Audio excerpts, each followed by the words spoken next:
Bonjour à toutes et à tous. Donc, nous sommes réunis une nouvelle fois pour un événement qui se passe dans le cadre des journées santé rose et bleu que le département organise donc chaque année avec le service de médecine professionnelle et préventive, le secrétariat général à l'égalité femmes-hommes et aussi la communication interne. Donc c'est une collaboration de nos trois services. Et l'objectif du département, c'est de pouvoir informer et sensibiliser au mieux tous ces agents sur les questions de la prévention et de la détection des cancers masculins et féminins. Voilà. Puisque là, aujourd'hui, nous allons vraiment parler des cancers masculins et féminins. Nous sommes dans le cadre des journées santé rose, donc octobre rose, et bleu, donc les hommes. Voilà. Et on a la chance aujourd'hui d'avoir des spécialistes vraiment émérites de la question. Et on va parler tout particulièrement de l'innovation dans le domaine de la détection et de la prévention des cancers. C'est la thématique donc de cette conférence de cette année. Donc Cédric Lebacle, vous êtes urologue, cancérologue, spécialisé dans la prise en charge des cancers de la vessie, du testicule et de la prostate. Et vous exercez donc dans plusieurs hôpitaux, l'hôpital de Bicêtre, au Kremlin-Bicêtre, l'hôpital Gustave Roussy, qui est à Villejuif, et aussi l'hôpital Antoine Béclair, qui est à Clamart. Voilà, et vous avez développé donc en matière d'innovation une expertise en chirurgie urologique robot-assistée et aussi également en désintensification thérapeutique et dans une approche qui est vraiment centrée sur la qualité de vie de vos patients. Voilà. Et puis donc Émilie Moati, qui est oncologue donc médicale, qui exerce à l'hôpital européen Georges Pompidou dans le 15e à Paris, et aussi dans le groupe hospitalier privé Ambroise Paré Hartmann, qui est à Neuilly-sur-Seine. Voilà. Et vous êtes ancienne interne des hôpitaux de Paris. Vous participez à des initiatives comme Octobre Rose et également le collectif Triplette Rose. Voilà. Léa Millet Nabé. Alors, vous êtes femme du numérique 2024 et vous êtes aussi lauréate du trophée départemental Elle en scène 2025. Vous avez une histoire que vous allez nous raconter et vous avez, donc à 32 ans, vous incarnez vraiment la résilience et l'engagement par rapport au cancer. Vous êtes diplômée d'un master en communication, marketing, publicité, et vous avez eu une première expérience dans ce secteur. Et puis, vous avez été diagnostiquée d'un cancer le 4 février 2022. Et à la suite de ça, ça a un peu changé votre vie quand même. Et vous avez décidé de créer une application justement pour rompre l'isolement des malades du cancer. Et vous avez créé finalement ce que vous auriez aimé avoir quand vous étiez diagnostiqué de ce cancer. Oui, j'aurais pas dit mieux. Voilà. Bonjour. Bon. Alors, rapidement, on a 3 temps en fait dans notre matinée. On va d'abord parler de l'approche de la prévention et la détection des cancers. Ensuite, on va parler de l'évolution des approches thérapeutiques. Et ensuite, le rôle de l'innovation et de l'IA, justement, dans toutes ces questions de prévention et détection des cancers. Ensuite, Léa nous témoignera donc de son histoire et nous présentera l'application, dont vous avez d'ailleurs un flyer de présentation que vous pourrez prendre en partant si vous ne l'avez pas encore pris. Et puis, on aura un temps de questions-réponses. Alors, les questions et les réponses, c'est à la fin. Je pense que vous en aurez beaucoup. Il y a aussi toutes les personnes connectées à distance qui en auront certainement. Et on a décidé de consacrer un temps certain donc à ces questions et aux réponses que vous pourrez leur apporter. Voilà. Alors, la prévention et la détection des cancers, on va faire un rapide point sur les cancers dits masculins et féminins. Mais on verra aussi qu'il y a des cancers dits masculins qui touchent aussi les femmes. On va commencer avec vous, docteur Lebacle. Qu'en est-il aujourd'hui de l'actualité en matière de prévention et de détection des cancers dits masculins, donc prostate, testicules et vessie? Voilà. Oui, alors pour l'homme, moi je vais surtout parler de prostate et testicules. Le cancer de la vessie, on verra, ça touche aussi les femmes. Et cancer de la prostate, c'est le plus fréquent, parce que c'est le plus fréquent des cancers de l'homme, qui touche en moyenne des gens âgés de 64 ans. Et il y a 59 000 cas quand même par an. Donc c'est un cancer qui est dit indolent dans la majorité des cas. Mais malgré cela, il y a quand même 9 000 décès chaque année. Donc c'est quelque chose qu'il faut prendre en charge tôt pour essayer de le guérir. Le sang dans les urines, c'est surtout un diagnostic de cancer de la vessie qu'il faut évoquer. Des problèmes d'envie fréquente d'uriner qui apparaissent de manière aiguë ou une palpation de masse testiculaire. Donc ça, c'est pour le cancer du testicule.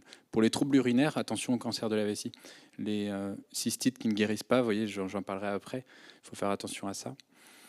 Détection précoce, c'est un meilleur pronostic. On guérit aujourd'hui notamment les cancers du testicule, même les cancers du testicule métastatiques, dans 97% des cas, et également le cancer de la prostate qui devient une maladie chronique grâce au traitement actuel. Donc on peut guérir les stades localisés et les stades métastatiques. On les maintient longtemps grâce au traitement systémique d'aujourd'hui. L'enjeu aujourd'hui, là, c'est de parler surtout du cancer de la vessie chez la femme, qui est un diagnostic souvent tardif. Les femmes se sont mises à fumer, donc on commence à avoir de plus en plus de cancers de la vessie chez la femme. Et pour ce qui est du jeune adulte, c'est le cancer du testicule. On ne parle pas beaucoup d'autopalpation. Nous, ce que l'on dit, c'est à partir de l'âge de 14 ans, 15 ans, se palper une fois par mois les testicules. Aucun homme se palpe les testicules, mais il faut essayer d'ancrer cela dans la pratique de tout le monde. Avant, c'était le service militaire qui servait à ça. Tout le monde passait à l'examen. Il n'y a plus de service militaire. La médecine du travail n'en parle pas beaucoup. Donc il faut se prendre en main soi-même et vraiment palper les testicules pour essayer de voir s'il n'y en a pas un qui est plus dur que l'autre, s'il n'y a pas un nodule qui apparaît dessus, des choses comme ça. Et pour ce qui est des cancers masculins, il n'y a pas de dépistage organisé masculin, notamment pour le cancer de la prostate. On ne reçoit pas d'enveloppe en disant « faites votre dépistage ». C'est un dépistage qui doit être individuel, éventuellement proposé par le médecin traitant. À partir de 50 ans, ça repose notamment sur un dosage de prise de sang, PSA, pour essayer de voir s'il faut aller plus loin dans ce diagnostic. Docteur Moati, qu'en est-il de l'actualité en matière de prévention et de détection des cancers plutôt dits féminins ? Alors pour les cancers féminins, il y a le cancer du sein que vous connaissez forcément très bien. Donc on est sur un parallèle avec le cancer de la prostate chez l'homme parce qu'on est à peu près au même nombre de cas par an, un petit peu plus, 62 000 cas par an environ. C'est 33% des cancers chez la femme, avec une incidence qui est toujours en augmentation. Donc un chiffre qui est assez parlant, c'est qu'on dit souvent qu'une femme sur 8 a eu ou aura un cancer du sein dans sa vie, donc c'est énorme comme chiffre. Mais il n'y a pas que les cancers du sein. Donc ce dont on parlait tout à l'heure, effectivement, on a peut-être une croyance répandue disant que les cancers colorectaux sont plus fréquents chez l'homme. Alors c'est vrai, c'est un peu plus fréquent chez l'homme, mais c'est presque 50% des cas néanmoins chez la femme, avec 21 000 cas par an à peu près. Et finalement, le cancer du poumon, qui arrive en 3e position des cancers les plus fréquents. Cédric l'a dit, les femmes fument plus. Donc vous voyez que c'est le cancer qui est parmi les 3 plus fréquents, qui a l'incidence qui augmente le plus. Ensuite, quels sont les cancers les plus dangereux? Qu'est-ce qui tue le plus? Alors forcément, comme il y en a beaucoup, le cancer du sein arrive en tête du nombre de décès par an, avec 12 000 décès par an. Mais néanmoins, avec l'amélioration des traitements systémiques, tout comme pour le cancer de la prostate, on arrive à avoir des patientes qui ont des maladies métastatiques qui vivent maintenant très longtemps avec des traitements, on essaye de moins en moins toxiques. Et vous voyez qu'ensuite, le cancer du poumon, on y revient à nouveau, est responsable de 14% des décès, presque 10 000 par an, suivi du cancer colorectal. Et je vous ai remis ici 2 cancers qui sont néanmoins assez mortels chez la femme. Le cancer du pancréas, dont on parle beaucoup, avec une incidence qui augmente aussi, qui est souvent détecté très tard. Et le cancer de l'ovaire, également 5% des décès. De la même manière, on a peu de tests de dépistage efficaces. Enfin, on n'en a pas même pour le cancer de l'ovaire. Donc, est-ce qu'on peut diminuer ce nombre de cancers? Alors, je suis désolée, c'est pas très grand, mais en gros, il y a des facteurs de risque sur lesquels on va pouvoir jouer. Donc, c'est ça qui est important aujourd'hui. Donc, il y a des choses qu'on peut pas trop modifier, ou pas du tout même. Donc, l'âge, on peut pas modifier. C'est vrai que le cancer du sein, c'est de 45 à 65 ans le pic. Côlon et poumon, c'est autour de 70 ans. On ne peut pas changer le genre. Les femmes représentent 99% des cancers du sein. Bon, ça, le fait d'être une femme, c'est un facteur de risque, c'est pas modifiable.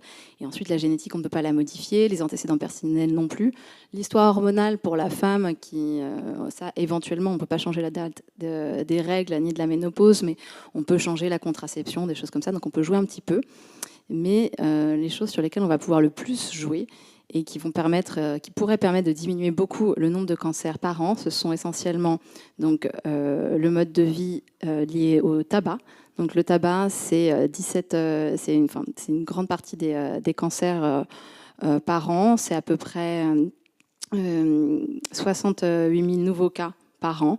Et vous voyez que c'est quand même 80% des cancers du poumon. Alors, le cancer du poumon, il y a aussi d'autres facteurs de risque, notamment des choses qu'on connaît un petit peu moins bien, le radon, qui est un gaz qui est produit par la dégradation de l'uranium, qui est naturellement produit dans les sols, qui est un peu plus fréquent en Bretagne, en Corse, dans des endroits comme ça. Donc ça, on ne sait pas toujours, mais ça reste quand même le tabac, le facteur de risque principal.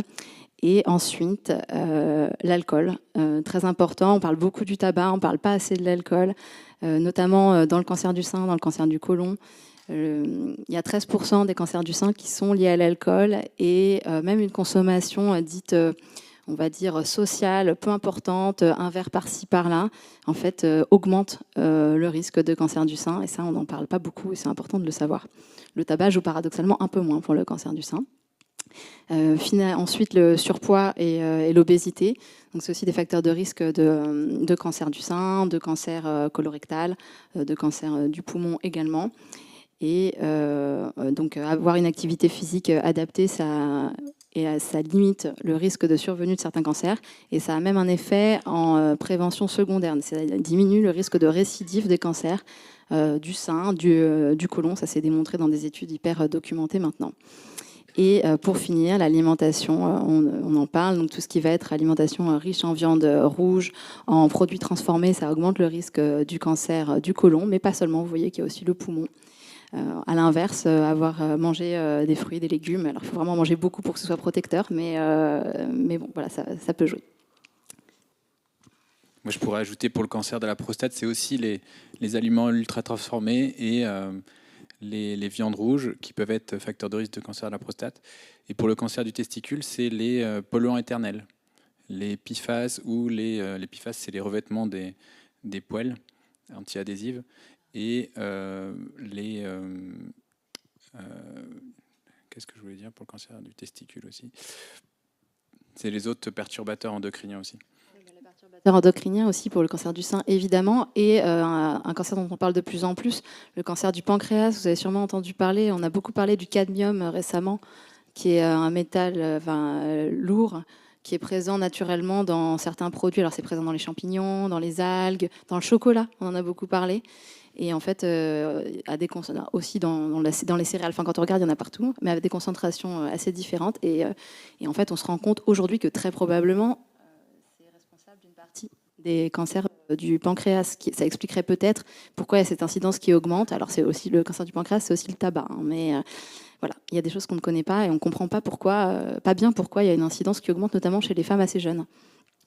C'était le bisphénol que je cherchais, les biberons. Mais ils ont changé pour un bisphénol différent maintenant, mais voilà. ils ont enlevé. Donc, ce qu'on peut faire, nous, c'est arrêter de fumer, arrêter ou diminuer beaucoup l'alcool, surveiller le poids, faire du sport, manger correctement. Et après, il y a évidemment, et ça, c'est le plus difficile, je pense, c'est les mesures de prévention collective environnementale, d'autant plus qu'il y a des choses qu'on ne connaît pas. Et les études épidémiologiques pour démontrer l'imputabilité d'un facteur de risque dans le développement des cancers, en fait, ça prend des années. Et ça, c'est un frein majeur, parce que dès qu'on interdit quelque chose, il y a un autre élément qui apparaît et qui le remplace et sur lesquels on n'a pas de données. Donc, typiquement les poils. Il y a sûrement, je ne sais pas si les revêtements actuels nouveaux sont forcément plus safe que ceux qui sont interdits désormais. Bon. Merci beaucoup. On parlait du cancer de la vessie chez la femme qui est souvent... Oui, je termine juste ça. C'est un tout petit focus sur les cancers gynéco, ovaires et col.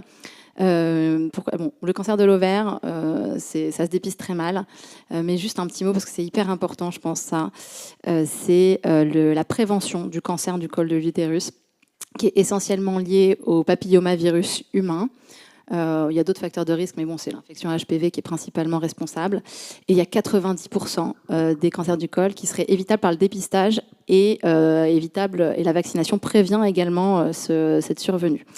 Donc, hyper important de se dépister, donc de faire les frottis avec le dépistage d'HPV, etc. Et de vacciner les filles, mais et aussi les garçons. Hyper important. Et c'est pas responsable que des cancers du col, c'est aussi responsable d'une partie des cancers ORL, de cancers du pénis, de cancers de l'anus. Donc voilà, c'est des cancers qui sont plus rares, mais les cancers de l'anus, ils sont quasiment tous liés au papillomavirus. C'est comme le col, mais ailleurs et moins fréquent. Voilà, c'était un petit mot en plus. Merci beaucoup. On parlait tout à l'heure du cancer de la vessie chez la femme qui est souvent sous-diagnostiqué. Docteur Lebacle, voilà. Oui, le cancer de la vessie chez la femme. Alors, parmi les cancers de la vessie, il y en a 18 000 par an. Un quart de ces patients sont des patientes. Donc, un quart des patients sont des femmes qui ont un cancer de la vessie. Le premier symptôme, c'est le sang dans les urines. S'il n'y a pas d'infection urinaire, il n'y a pas de raison d'avoir de sang dans les urines. Une infection urinaire qui ne guérit pas avec les antibiotiques, qui persiste, attention, ça peut être aussi un signe de cancer ou de cancer notamment superficiel. Et là, il y a un test urinaire qui peut être fait. C'est un frottis urinaire, on appelle ça, c'est une analyse d'urine où on recherche des cellules cancéreuses dans les urines. On regarde la tête des cellules urothéliales, voir si elles ont un aspect de cancer. Donc ça, c'est un test assez simple à faire qui permet de ne pas passer à côté de ce type de cancer et donc de le traiter tôt. Parce qu'à partir du moment où le cancer de la vessie est métastatique, on a peu de chances de guérir. Alors que si c'est un cancer localisé, et c'est le plus souvent le cas, c'est des tumeurs qui ne vont pas dans la profondeur de la paroi de la vessie dans 75% des cas. Donc on peut garder la vessie dans tous ces cas-là. Mais si on fait le diagnostic trop tard, eh bien, ça abouchera sur une ablation de la vessie ou des traitements systémiques qui peuvent être parfois lourds. Donc attention aux cystites qui résistent aux antibiotiques. C'était le message. Merci. On parlait de l'importance de la sensibilisation précoce, y compris sur des symptômes un peu méconnus. Comment peut-elle être bien faite, cette sensibilisation aux symptômes ? Alors, il faut en parler. Parce que vous êtes, maintenant que vous êtes informés, vous avez un devoir d'information de votre entourage. Vous ne pouvez pas garder l'information pour vous. Donc, informer sur les symptômes méconnus, des envies fréquentes d'uriner qui apparaissent tôt, du sang dans les urines. En général, les gens, dès que le sang s'arrête, ils se disent « Ah, bah, c'est bon, ça s'est arrêté ». En fait, ce n'est pas parce que le sang s'est arrêté que la cause a disparu. À partir du moment où il y a eu une fois du sang visuel dans les urines, il faut aller consulter pour ne pas passer à côté d'un diagnostic qui peut être guéri. Encourager donc à la consultation rapide, c'est ce que je viens de vous dire. Et pour le cancer du testicule, encourager les patients à s'autopalper, parce qu'il n'y a que comme ça qu'on peut diagnostiquer les choses. Ça ne partira pas tout seul. Et souvent, les hommes font l'autruche, en fait. Ils attendent, et ils arrivent avec des métastases qui sont guérissables, mais au prix de traitements systémiques qui peuvent être lourds. Donc, rôle des agents, des entreprises, des institutions pour communiquer. Là, on est le mois de novembre, c'est le moment où on parle de tout ça, du cancer de la prostate, cancer du testicule et santé mentale des hommes. Alors, le dépistage organisé, Docteur Moetti, quels sont les avantages et les limites aussi ? Est-ce que c'est suffisant, en fait ? Ouais. Alors déjà, pour bien comprendre ce que veut dire dépistage organisé, on le découpe en deux mots. Donc, dépistage, ça signifie qu'il n'y a pas de manifestation clinique. À partir du moment où il y a un symptôme, donc par exemple le sang dans les urines, on n'est plus dans du dépistage. On explore un symptôme, c'est pas la même chose. Et organisé, c'est pour la population générale, sans facteur de risque surajouté ou d'antécédents particuliers, qui nécessiterait un dépistage individuel, donc différent. Donc pour le cancer du sein, on le connaît bien. Il y a 3 cancers en France pour lesquels il y a un dépistage organisé. C'est le cancer du sein, le cancer colorectal et le cancer du col de l'utérus. Après, le cancer du canal anal aussi, on peut le faire dans certains cantons. Mais ça, c'est plus pour les patients qui ont des facteurs de risque. Donc le cancer du sein, le dépistage concerne 10 millions de patientes par an, c'est les femmes de 50 à 74 ans. Et donc c'est une échomammographie bilatérale tous les 2 ans. Et on voit que l'incidence du cancer du sein augmente, qu'il y a une petite diminution proportionnellement de la mortalité, pas si importante, c'est une courbe qui stagne un petit peu. Alors peut-être qu'on dépiste aussi des cancers qui ne tueraient pas les gens. Donc on a une diminution de la mortalité qui n'est pas si importante proportionnellement. Mais on voit que si on regarde, en fait, la courbe, elle commence à augmenter dès 40 ans. Donc aujourd'hui, le dépistage, c'est organisé à partir de 50 ans, mais l'immense majorité des gynécologues et des médecins préconisent pour tout le monde, sans facteur de risque surajouté, de débuter à 40 ans, et ça me paraît tout à fait justifié, et je pense que ça finira par passer dans les recommandations en France. Ça me paraît indispensable même. Ensuite, le cancer du côlon. Donc là, vous voyez que le cancer du côlon, le dépistage concernerait presque 18 millions de personnes par an. Alors, ce n'est pas que les femmes, là, c'est les hommes et les femmes. Et vous voyez qu'il y a seulement 35% à peu près des patients et des patientes, enfin des personnes qui se dépistent. Alors, pourquoi ? Je pense que c'est lié surtout aux modalités. C'est un FIT test, donc c'est un test immunologique qui détecte la présence de sang dans les selles. C'est parce que je pense que ça embête les gens d'aller faire leur prélèvement de sel et de l'envoyer par la poste ou de le déposer. Mais néanmoins, c'est vraiment dommage. Et le cancer du côlon, c'est un cancer qui met du temps à se développer. Là en bas, vous ne voyez pas les dessins, mais en gros, c'est un continuum de l'évolution du cancer du côlon. C'est des adénomes qui vont progressivement se transformer. Et ça met à peu près 10 à 15 ans de passer d'une surface glandulaire saine à un cancer. Donc en fait, on a largement le temps de dépister, d'enlever des polypes. Enfin, c'est vraiment une perte de chance immense de ne pas se dépister. Donc je pense qu'il faut vraiment le faire. Aujourd'hui, on évite à peu près 2000 et quelques décès par an.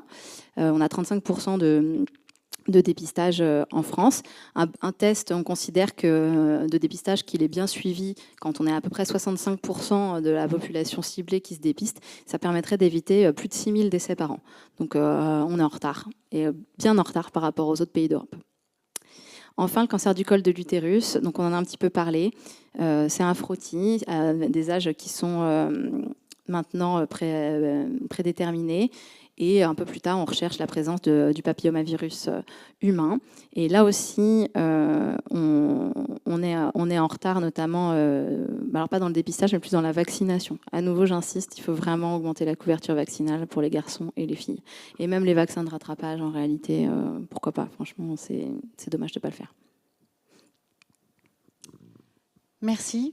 Juste pour le cancer de la prostate, il n'y a pas de dépistage organisé, c'est-à-dire vous ne recevez pas le courrier par la poste. C'est un dépistage individuel, précoce. À partir de 50 ans, il faut faire un dosage du PSA, et jusqu'à 75 ans. Donc la population cible, c'est à peu près 10 millions de personnes, et il y a 3 millions de tests de PSA réalisés par an. Et si on considère le seuil de 4 nanogrammes par millilitre, c'est le chiffre qu'on obtient sur le résultat du labo, il y a 8% des tests qui sont positifs. Et un tout petit mot pour le cancer du poumon. Alors, ce n'est pas encore remboursé et organisé en France, mais aux États-Unis, ils le font, et je pense que ça viendra en France aussi. Chez les fumeurs, il y a des scanners thoraciques tous les 2 ans qui sont réalisés low dose, donc à faible dose d'irradiation, pour dépister les cancers du poumon. Donc ça, je pense que ça viendra dans les années qui viennent.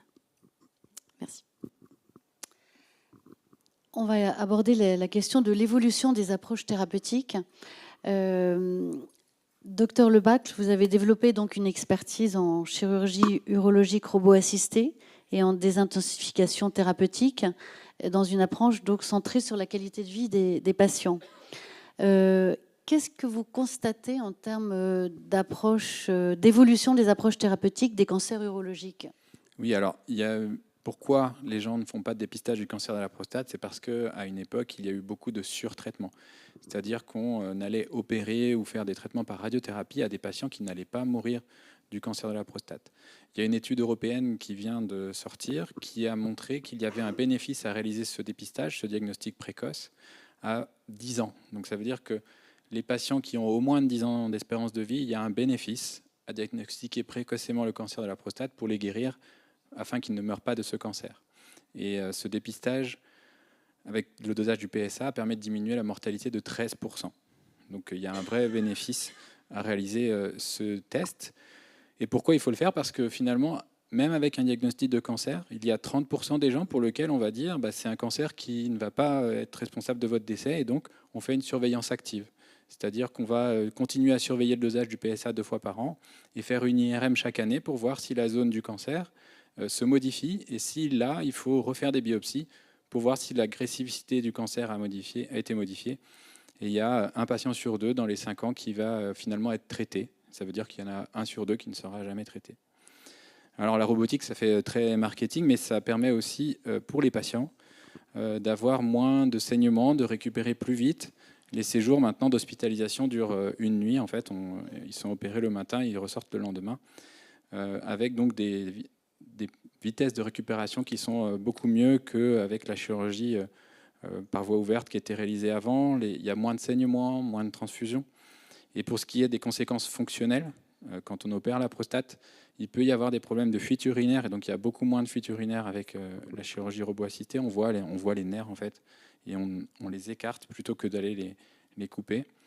Et pour ce qui est des conséquences sexuelles sur l'érection, il y a des solutions médicamenteuses et médicales pour aider les gens à continuer à avoir des rapports sexuels malgré ce traitement.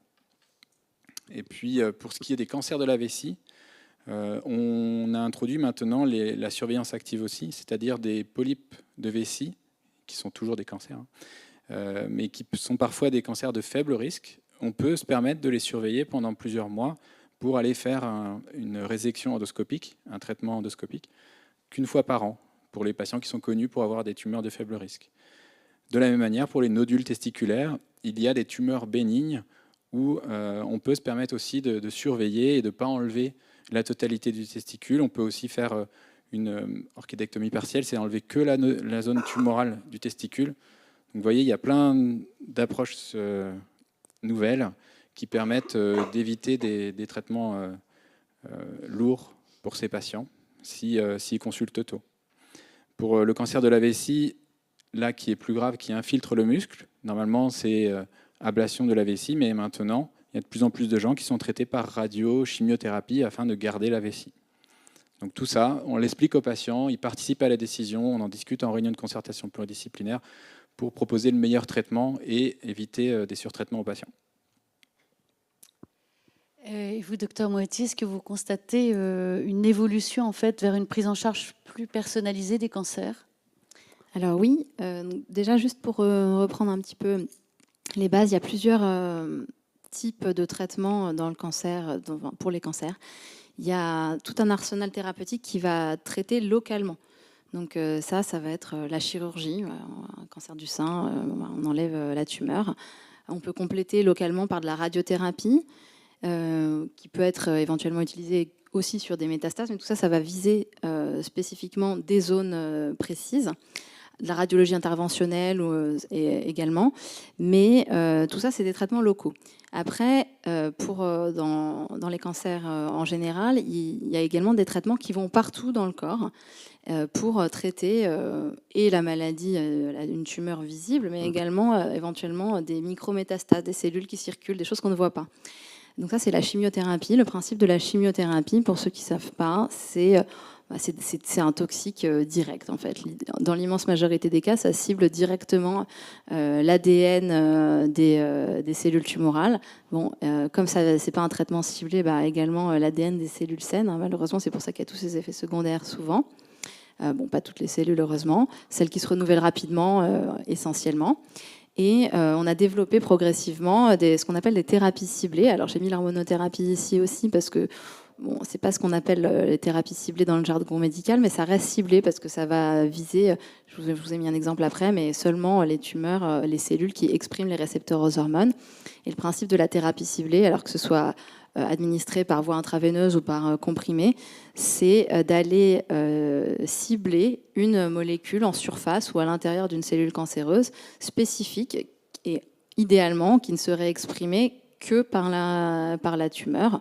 Donc, par définition, les cellules tumorales sont touchées et pas les cellules saines. En réalité, ces récepteurs, ils sont parfois aussi exprimés à la surface de cellules saines. Il y a des croisements de voies de signalisation. C'est pas si simple que ça, mais c'est l'idée principale. Et vous avez forcément entendu parler de l'immunothérapie. Alors, ce qu'on appelle l'immunothérapie, ce n'est pas tous les anticorps utilisés dans le cancer, mais c'est ceux qui vont permettre de réactiver le système immunitaire contre une tumeur. En fait, naturellement, le système immunitaire est censé détruire une cellule tumorale en la reconnaissant comme étrangère au soi, donc à nous. Sauf que c'est des cellules qui sont intelligentes et qui ont des molécules de surface qui leur permettent d'être identifiées par le système immunitaire comme des molécules du soi. Et en fait, l'immunothérapie, le but, ça va être de bloquer ce récepteur à la surface de la cellule tumorale ou à la surface du globule blanc, enfin, dans tous les cas, pour bloquer ce signal d'inactivation du système immunitaire et le restaurer. Donc c'est une restauration en fait, d'un point de contrôle qui est inhibé. Et alors, si on regarde un petit peu l'évolution de tout ça, donc vous voyez que les premières chimiothérapies, c'était dans les années 40-50. Ensuite, l'hormonothérapie. Toutes les décennies, il y a une révolution un petit peu sur le plan oncologique. Les thérapies ciblées dont on parlait, les années 90-2000. Et là, depuis les années 2010, ça a été vraiment la révolution des années 2010, c'était l'immunothérapie. Et désormais, on a encore d'autres choses qui arrivent. Alors, ça peut être des thérapies combinées. Il y a des CAR-T-cells, donc c'est des anticorps chimériques. Il y a des anticorps qui vont avoir 2 cibles. Il y a des anticorps qui vont conjuguer une chimio plus une cible. Donc ça va être des chimios ciblés. Voilà, il y a plein de choses qui arrivent de manière croissante. Si on prend l'exemple du cancer du sein, juste pour expliquer qu'on ne traite pas tout le monde pareil. Donc là, je vous ai dessiné c'est une cellule tumorale.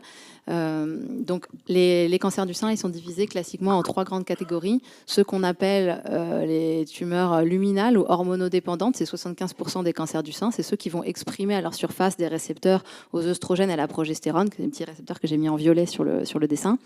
Après, il y a les tumeurs HER2 positives. Donc là, c'est le récepteur rose. En gros, c'est des tumeurs qui, indépendamment d'avoir des récepteurs hormonaux plus ou moins, vont exprimer un récepteur qui s'appelle HER2 à la surface et qui vont le surexprimer. Donc il y en a beaucoup sur la cellule. Et enfin, il y a les cellules qu'on appelle triple négatives, tout simplement parce qu'elles n'expriment ni les 2 récepteurs aux hormones, ni ce marqueur, ce récepteur HER2. Donc ça, c'est 15% des cancers du sein. Et donc, évidemment, on ne va pas traiter les mêmes personnes de la même manière. La chimiothérapie, vous l'avez compris, ça cible l'ADN tumoral, donc indépendamment de tous ces récepteurs. Donc, on pourrait en faire à tout le monde. Donc, on en fait parfois à tout le monde en fonction des stades de la maladie et des indications. Mais l'hormonothérapie, on l'utilisera que chez les patientes qui ont une maladie avec des récepteurs aux hormones. Les anticorps anti-HER2, que s'il y a ce récepteur qui est surexprimé. Et l'immunothérapie, alors en théorie, on pourrait se dire que ça pourrait marcher chez tout le monde, cette réactivation du système immunitaire, mais en réalité, en raison de mécanismes assez complexes et de création de néo-antigènes, peu importe les détails, on n'a pas le temps de parler, mais aujourd'hui, c'est validé que dans les cancers du sein triple négatifs. Voilà. Puis après, il y a encore d'autres choses en fonction des statuts mutationnels, des petites molécules, il y a plein de choses qui existent. La préservation de la fertilité, c'est un enjeu qu'on n'aborde pas toujours. Et effectivement, dans les traitements des cancers, c'est souvent une conséquence, l'atténuation de la fertilité, voire la suppression de la fertilité. Docteur Moati, comment est-ce que la question de la préservation de la fertilité est envisagée dans le traitement des cancers féminins ?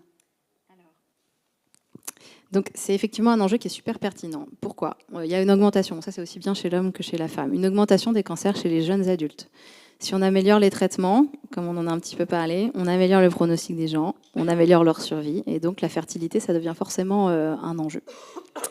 Et les traitements anticancéreux, surtout la chimiothérapie, ont forcément un impact sur la fertilité. Mais l'inverse est vrai également. Pourquoi ? Parce qu'on se rend compte que si on n'informe pas les patients, il y a pas mal d'études qui l'ont démontré, sur le risque d'infertilité ou même sur les possibilités de préservation de la fertilité, il y a une diminution de l'adhérence au projet thérapeutique. Donc en fait, cette absence d'information a un impact direct sur les traitements, donc les patients peuvent être potentiellement sous-traités et donc ça a un impact négatif sur le pronostic. Donc c'est un peu le serpent qui se mord la queue. Il faut vraiment donner l'info aux gens, même si c'est pas possible que les gens soient informés. Donc chez tout le monde, tous les patients en âge de procréer doivent normalement avoir une consultation en oncofertilité. Dès que possible dans la prise en charge thérapeutique, pas une fois qu'on a débuté la chimiothérapie, c'est un peu dommage de faire ça après, et indépendamment en théorie du type et du stade de la maladie. C'est pas parce qu'il y a une maladie métastatique qu'on interdit de faire des consultations de préservation de la fertilité, pas du tout. Et autre chose, il n'y a pas de seuil absolu. Donc, pour la gonadotoxicité, donc la toxicité sur les gonades, donc des traitements de chimio ou des traitements du cancer tout court, tout traitement peut potentiellement être toxique. Certains plus que d'autres, on le sait. Il y en a qu'on connaît comme étant super toxiques, d'autres beaucoup moins. Voilà, et donc c'est hyper important, comme il y a certains traitements pour lesquels on a moins d'informations, notamment les thérapies ciblées, l'immunothérapie, toutes les choses qui arrivent récemment, en fait, de la même manière, il faut du recul. Bah, c'est important de collecter les données. Donc ça, c'est super important d'avoir des grosses bases de données pour savoir ce qu'on peut proposer aux gens. Alors pour la femme, il y a néanmoins des facteurs qui peuvent nous prédire le risque d'infertilité, d'insuffisance ovarienne, en fait, en tout cas après traitement anticancéreux. Donc l'âge, c'est un facteur prédictif. Plus la patiente est jeune, plus elle va récupérer sa fonction ovarienne après traitement. Le type de traitement, on en a parlé. Il y a certaines chimiothérapies qu'on appelle alkylantes qui sont super toxiques, on le sait. Et maintenant, on utilise aussi une hormone qu'on utilise aussi en consultation de PMA classique, on va dire, qui s'appelle l'AMH, qui est un bon reflet de la fonction ovarienne. Donc ça nous donne une idée aussi de la récupération après traitement. Ensuite, un autre point, la préservation de la fertilité. Ça, il y a un enjeu sur la fertilité, évidemment, mais également au-delà, parce qu'en fait, la suppression ovarienne, ça a aussi des effets autres que juste avoir des bébés. Ça va créer une ménopause précoce finalement, donc des bouffées de chaleur, des douleurs articulaires, de la fatigue, une augmentation du risque cardiovasculaire, et j'en passe, des risques d'ostéoporose. Donc en fait, c'est pas que la fertilité, la toxicité des traitements de chimiothérapie et autres chez la femme. Ensuite, comment on peut faire? Donc, classiquement, les techniques de préservation de la fertilité, c'est la cryopréservation. Donc, soit ovocytaire, soit d'embryon. Vous voyez que ça fonctionne un petit peu mieux, 41% de succès quand c'est un embryon versus 32% pour un ovocyte.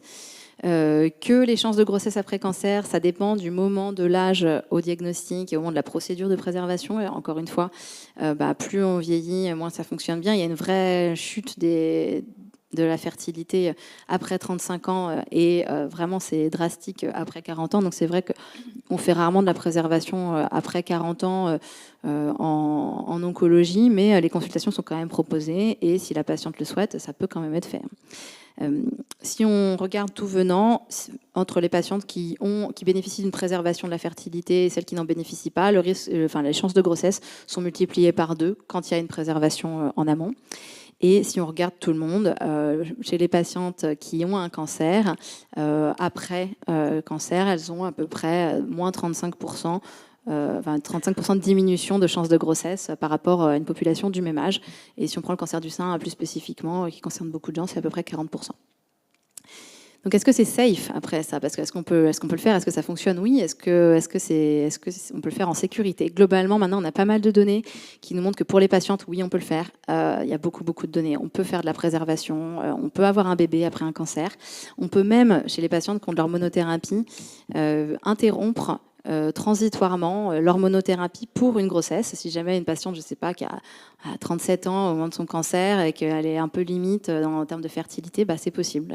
On peut interrompre au bout de 2 ans l'hormonothérapie, laisser jusqu'à 2 ans pour le projet de grossesse et après reprendre l'hormonothérapie. Alors, il faut terminer le traitement après, mais c'est possible. Et on a des données récentes qui montrent qu'il n'y a pas plus de récidive que chez les patientes qui n'interrompent pas l'hormonothérapie. Alors, ça ne veut pas dire qu'il n'y a pas de récidive, mais il n'y en a pas plus. Et ensuite, pour les bébés, oui, globalement, c'est safe une grossesse après cancer. Il n'y a pas plus de malformations. Alors, il y a un peu plus de prématurité, de petits poids à la naissance dans l'année qui suit une chimiothérapie. Donc, souvent, effectivement, on préconise d'attendre 1 an avant une grossesse, mais voilà, c'est faisable. Docteur Lebacle, est-ce que la préservation de la fertilité est un enjeu aussi pour les cancers masculins? Alors oui, il ne faut pas oublier les hommes dans la préservation de fertilité, surtout que c'est plus simple. Alors les hommes qui peuvent être concernés, c'est notamment les patients qui ont des cancers du testicule. 34 ans en moyenne, les hommes qui ont un cancer du testicule, mais ça va de 15 à 50 ans. Donc il faut leur en parler dès le début et c'est la première chose que l'on évoque dès le début de la prise en charge. Préserver la fertilité, c'est-à-dire aller au sécos, ça s'organise en quelques jours, pour garder des paillettes qui seront ensuite congelées. Et ces paillettes pourront éventuellement être utilisées par la suite pour faire des enfants. Et après un cancer du testicule qui a été traité pour les formes métastatiques par de la chimiothérapie, on préconise d'attendre 2 ans avant d'essayer de concevoir de manière naturelle. Et au final, il n'y a que 13% des patients qui vont aller utiliser ces paillettes qui ont été congelées avant. Ça a aussi un autre avantage, c'est que l'infertilité, l'altération du sperme, est un facteur associé au cancer du testicule. Donc, ça permet de voir que les patients ont déjà des troubles de la fertilité avant le début du traitement. Et donc là, on fait parfois plusieurs recueils afin d'avoir le maximum de spermatozoïdes, car c'est potentiellement ceux-là qui auront besoin de faire de la PMA par la suite, procréation médicalement assistée. Même en dehors du cancer, en fait, il y a beaucoup d'autres raisons d'être infertile. Donc c'est une chance qui leur a été offerte de préserver leur fertilité, de garder les paillettes longtemps au sécos, pendant plusieurs années, hein, ça ne s'altère pas. Pour les gens qui sont pris en charge pour un cancer, c'est pris en charge par la sécurité sociale. Pour les autres, c'est 40 € par an. Donc vous voyez, c'est quelque chose qui est quand même relativement abordable. Donc il faut le faire avant tout traitement, même l'orchidectomie, parce que quand on fait l'orchidectomie, c'est l'ablation totale du testicule. Lorsqu'il n'y a pas de spermatozoïdes dans le sperme éjaculé, on peut aller chercher des spermatozoïdes dans les testicules. Donc on enlève le testicule et la partie saine, il y a toujours une petite partie saine, on l'en donne au laboratoire de PMA qui peut essayer de garder des spermatozoïdes dans cette zone-là. Donc c'est pour ça qu'il faut le faire avant l'ablation du testicule.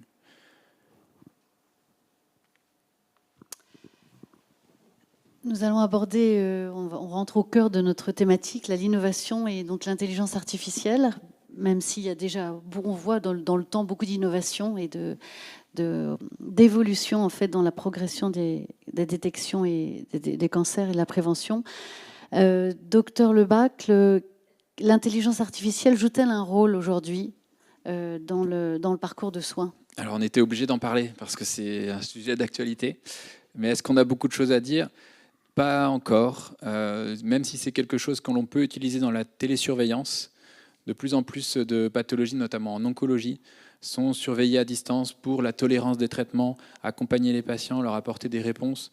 Et on sait que les gens qui sont accompagnés comme ça par des logiciels de télésurveillance adhèrent mieux au traitement, ont moins d'effets secondaires et donc maintiennent le traitement pendant plus longtemps et donc ils guérissent mieux. C'est pour ça qu'il y a même un logiciel qui a obtenu un remboursement, une prise en charge par la sécurité sociale pour l'accompagnement. Je l'utilise aussi pour ce qui est de la structuration des comptes rendus, aide à la rédaction. Maintenant, il y a les logiciels de consultation qui enregistrent les consultations en direct et qui vous proposent des comptes rendus tout faits, même s'il y a beaucoup de travail à faire derrière. Mais ce que j'ai observé, moi, c'est que ça saisissait plus de choses sur lesquelles nous, on prête moins d'attention, mais dont les patients nous partagent des informations. Parfois, je suis surpris de voir qu'il y a des informations qui apparaissent dans le compte-rendu auxquelles je n'ai pas prêté attention. Vulgarisation automatique des plans personnalisés de soins pour les patients. Donc, quand les patients ont un cancer, on leur dit vous allez avoir ça, puis ça, puis ça. Et c'est important de leur annoncer dès le début de la prise en charge tout ce qu'ils vont avoir dans le cours de leur parcours. Et c'est difficile à l'adapter au discours du patient, qui est différent en fonction de son milieu social. Donc avec l'intelligence artificielle, ça permet de le vulgariser et de l'adapter aux patients que l'on a en face de nous. Pour les cancers de la vessie, on commence à l'utiliser dans des biomarqueurs urinaires, c'est-à-dire, je vous parlais tout à l'heure de la cytologie urinaire, des frottis urinaires. C'est quelque chose que l'on fait de manière courante, mais qui est très peu sensible, c'est-à-dire qui ne met en évidence que très peu de cancers. Et donc, avec l'intelligence artificielle, il y a des marqueurs qui ont été développés pour améliorer cette cytologie urinaire et la lire de manière automatique avec des logiciels d'intelligence artificielle qui permettent d'avoir une meilleure sensibilité, meilleure détection des cancers. Lecture assistée des biopsies prostatiques. Alors, dans le cancer de la prostate, après le dosage du PSA, on fait une IRM, puis éventuellement, on fera des biopsies. C'est un patient sur 2 qui, avec un dosage du PSA normal, aura des biopsies de la prostate. Et sur ces biopsies, c'est des petits prélèvements de 1 mm. Ce que l'on recherche, c'est est-ce qu'il y a des zones cancéreuses et est-ce que parmi ces zones cancéreuses, il y a des zones agressives et le pourcentage de zones agressives.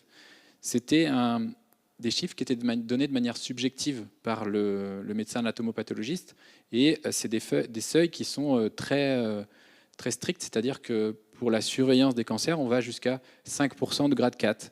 Donc c'était que quelques cellules sur ces millimètres prélevés. Donc maintenant, notamment à l'hôpital Bicêtre, on utilise ces lectures automatiques de l'âme qui nous donnent exactement le vrai pourcentage de cellules agressives parmi les biopsies. Donc voilà, en pratique quotidienne, ce que l'on peut utiliser actuellement. Docteur Moati, en quelle mesure l'IA peut altérer la relation, et est-ce qu'elle altère la relation médecin-patient en fait? Pour l'instant, je ne pense pas, mais il y a une étude intéressante là, qui a été publiée dans Nature Comportement en 2025. En gros, on a évalué l'empathie perçue par les patients en fonction de si elle était générée par une IA ou par une personne réelle.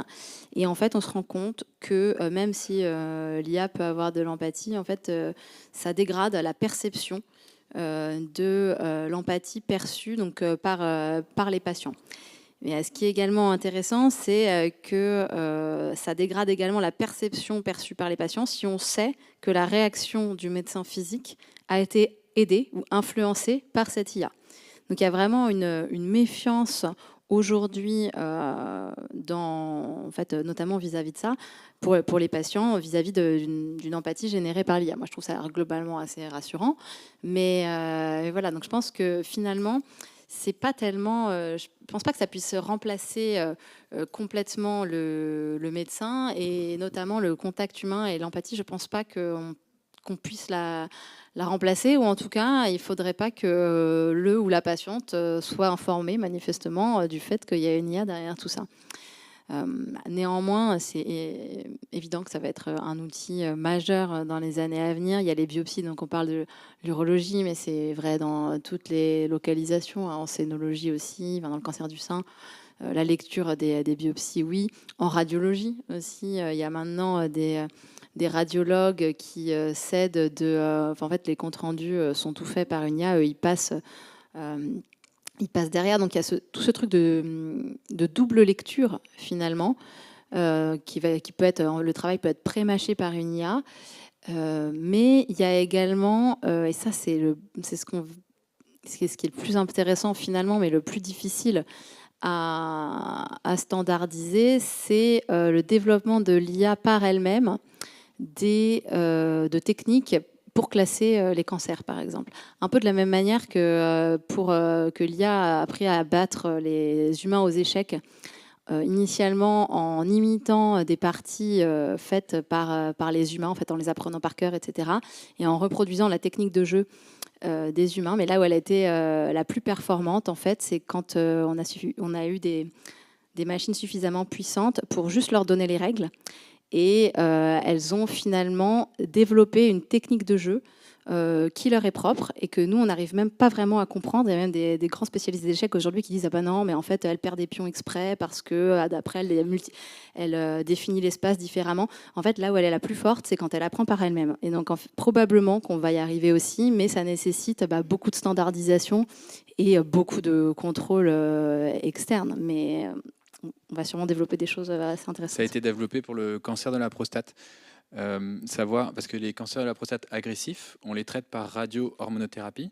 C'est deux médicaments, la radiothérapie et l'hormonothérapie. Et il y a une intelligence artificielle qui, sur la base de numérisation des lames, d'éléments du dossier médical, permettait de prédire si, pour ce patient, il y avait un intérêt à mettre de l'hormonothérapie en plus de la radiothérapie, et avec une performance de 80%.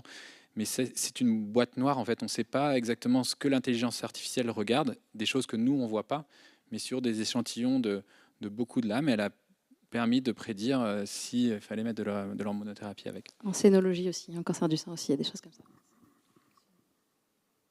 Et on peut penser que ça s'améliorera de plus en plus. Donc, ouais. Il faut travailler avec, en effet, il ne faut pas laisser passer le train.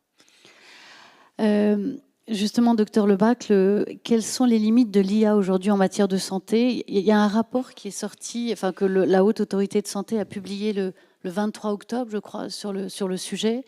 Alors, qu'en est-il des limites de l'IA aujourd'hui? Voilà, alors potentialité et prudence. On a beaucoup parlé des potentialités. La Haute Autorité de Santé est là pour la prudence. Il y a eu l'IA Act à l'échelle européenne, pour protéger les données de santé notamment.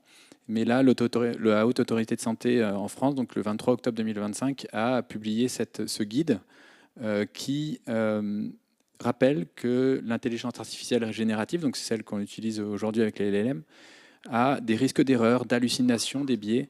Hallucination, c'est très important parce qu'elle vous donne des résultats qui sont très plausibles.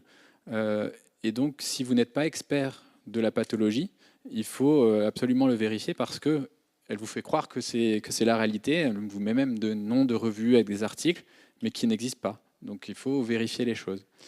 Néanmoins, ça a un vrai potentiel en santé pour alléger le côté administratif, faire des synthèses, des traductions, aider à la décision. Et donc la Haute Autorité de Santé a établi ce cadre avec, qui veut dire apprendre, vérifier, estimer, communiquer. Apprendre, c'est comprendre le fonctionnement et comment ont été fabriquées ces intelligences artificielles, et donc connaître les limites et les biais potentiels de celles-ci. Contrôler systématiquement toute production de l'intelligence artificielle, et vous verrez sur la page d'après où il faudra un double contrôle humain. Donc, ok, ça peut nous prémâcher les choses, mais il faut bien relire pour vérifier que ce ne sont pas des hallucinations. Et évaluer donc a posteriori le rapport bénéfice-risque de le faire. Est-ce que c'est quelque chose qui nous rajoute finalement une charge de travail, ou est-ce que c'est un gain pour le patient? Ça permet de ne pas passer à côté, par exemple, des essais thérapeutiques, de nouvelles options qui ne sont pas nécessairement proposées de prime abord. Et donc, communiquer, c'est là, même si le fait de dire que ça a été aidé par une intelligence artificielle, c'est pas bien vu par les patients, et bien là... Sur l'empathie. Sur l'empathie. Il faut communiquer. Donc, comment établir tout cela? Il faut avoir un contrat clair avec les responsabilités, les finalités d'usage entre l'établissement et le fournisseur. Donc, je vous engage à avoir un contrat avec OpenAI pour utiliser ce type d'intelligence artificielle. Avoir un accord RGPD, donc, et avoir un accord sur où sont stockées les données. Est-ce qu'elles sont stockées en Europe? Est-ce qu'elles sont utilisées aux États-Unis? Est-ce que les données sont utilisées pour l'entraînement? Moi, je sais que je suis passé au ChatGPT Business. Moi, j'utilise beaucoup. C'est une partie de ChatGPT où les données sont stockées en Irlande et ne sont pas utilisées pour l'entraînement. Donc, même si j'évite de mettre des données nominatives pour les patients, c'est peut-être quand même une barrière où les données ne vont pas être diffusées ailleurs. Il faut que ces données soient certifiées hébergement données de santé. Donc ça veut dire qu'elles ne fuitent pas, elles restent vraiment dans le serveur. Traçabilité complète, chaque utilisation est enregistrée, qui, quand, quoi. Double lecture humaine, donc là c'est ce que je vous disais tout à l'heure, il faut vérifier ce qui a été évoqué par l'intelligence artificielle pour vérifier que les données soient fiables. Et il y a des garde-fous essentiels pour cela, donc jamais de données nominatives des patients dans le LLM. Utiliser uniquement pour la rédaction, la synthèse ou établir des checklists. Toujours vérifier les référentiels, recommandations de bonne pratique, les protocoles. Mais ça vous aide aussi à lire toutes ces données bibliographiques que l'on n'a pas le temps de prendre connaissance, nous, de notre côté. Moi, ça m'aide beaucoup pour la revue de la littérature et essayer de voir les nouvelles études qui sont sorties et donc de pointer peut-être des articles auxquels je n'aurais pas prêté attention par avant, et aider à vulgariser donc ces nouvelles sorties. Merci beaucoup pour votre dialogue et tout ce que vous nous avez appris. Léa, vous avez une expérience particulière, vous allez nous en parler. Vous avez créé donc une application qui est un outil d'échange et de soutien pour les malades du cancer et leurs proches. Qu'est-ce qui vous a donné envie de vous lancer dans cette création ? Alors, je vais retourner un petit peu en arrière avant de vous parler de la fin de l'histoire. Bon, c'est un cancer, vous êtes au courant du coup. Alors, moi, j'ai 32 ans aujourd'hui. Sur cette photo, j'ai 18 ans. S'il vous plaît. Merci. Alors, à cette époque, j'ai 18 ans et moi, je rêve d'ouvrir mon restaurant. Donc, j'en parle à mes parents après le bac. Mon père, qui est auto-entrepreneur, me dit « c'est génial, fonce, tu vas tout déchirer ». Et ma mère, qui est salariée, me dit « mais ça va pas la tête, tu viens d'avoir le bac, il faut que tu fasses des études, on verra plus tard ». Pour elle, c'est jamais. Et elle a appuyé sur le fait que c'était un milieu d'hommes, qu'on ne comptait pas les heures et que ce serait très difficile d'avoir une vie de famille. Donc bon, elle a complètement saqué mon plan. Mais on dit qu'il faut toujours écouter sa maman. Donc je l'ai écoutée, j'ai intégré une école de communication. Je suis partie vivre un petit peu à Madrid. En revenant, j'avais mon master, mais je voulais toujours ouvrir mon restaurant. Donc je me suis inscrite sans vraiment le dire au concours de l'école Ferrandi. Je ne sais pas si vous connaissez, c'est une grande école de cuisine. Et j'ai travaillé pendant 1 an dans une pâtisserie. Là, ma mère a carrément pas compris ce qui se passait. Le matin, j'étais manager en vente et l'après-midi, j'étais avec les pâtissiers pour apprendre. Et j'ai eu le concours. Mais, parce qu'il y a un mais, à ce moment-là, j'ai rencontré celui qui est actuellement mon mari. Et ce que me disait ma mère d'avoir du temps, une vie de famille, etc., ça avait fait son petit bout de chemin. Donc j'ai finalement laissé ma place à quelqu'un. Et j'ai signé mon premier CDI en agence de communication culinaire pour avoir toujours ce lien avec le food.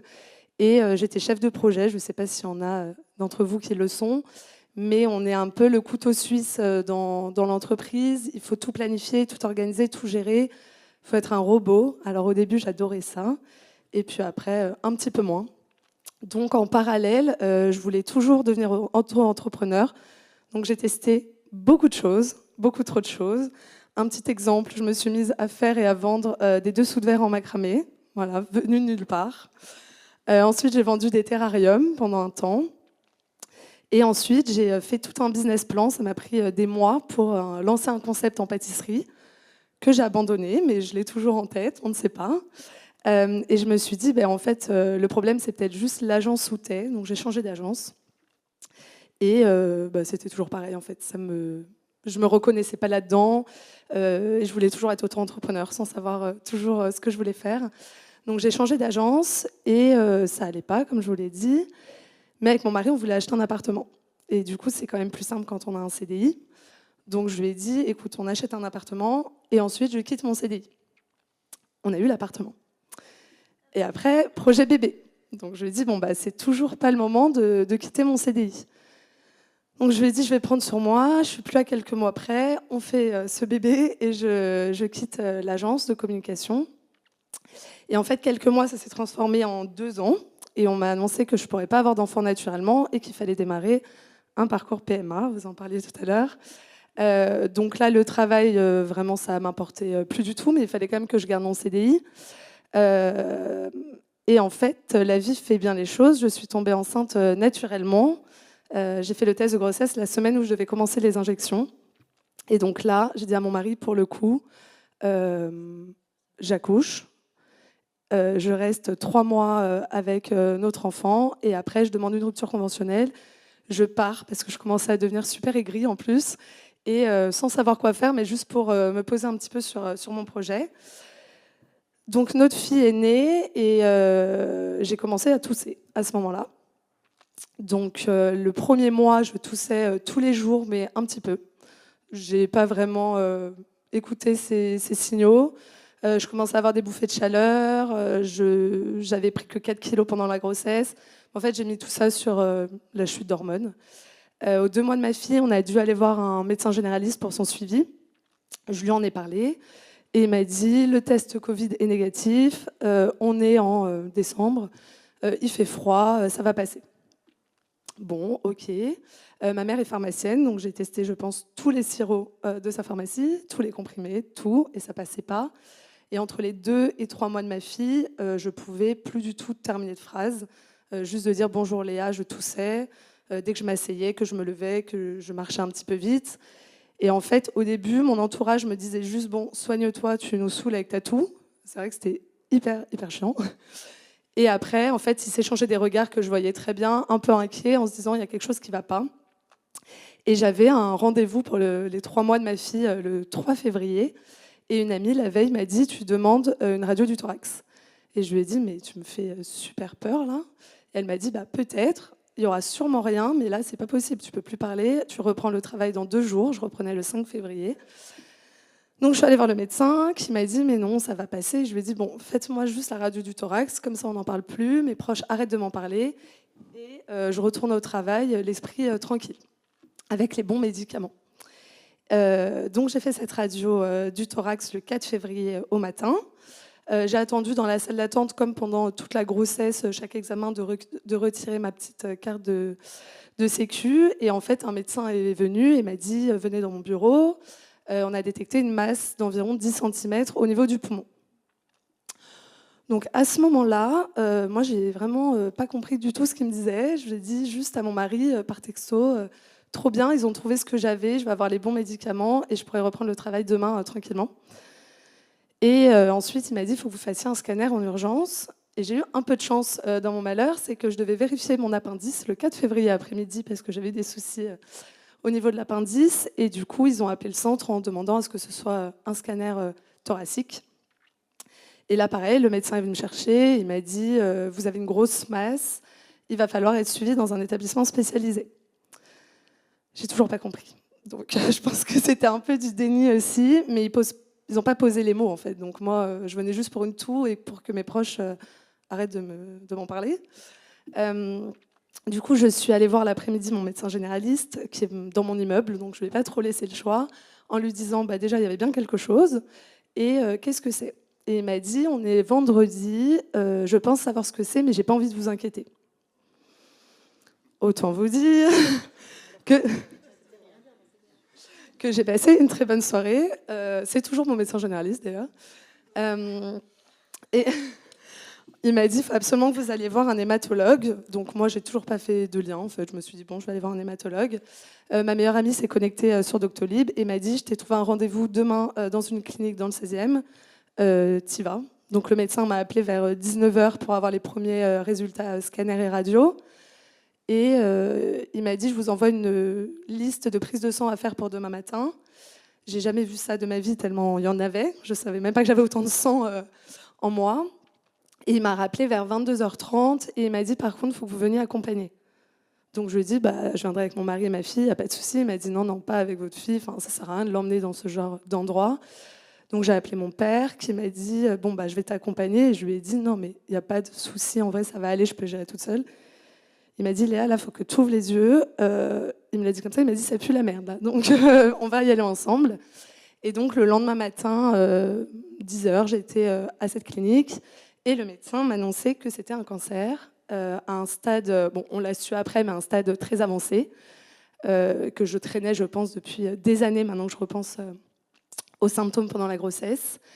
Et je me souviens juste qu'il m'a dit tumeur, radio, chimio, préservation de la fertilité.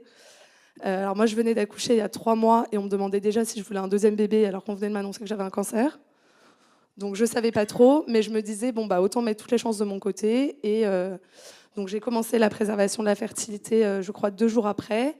J'ai fait 14 jours d'injection, que je n'avais pas fait 2 ans plus tôt. Et j'ai commencé la chimio au 14e jour.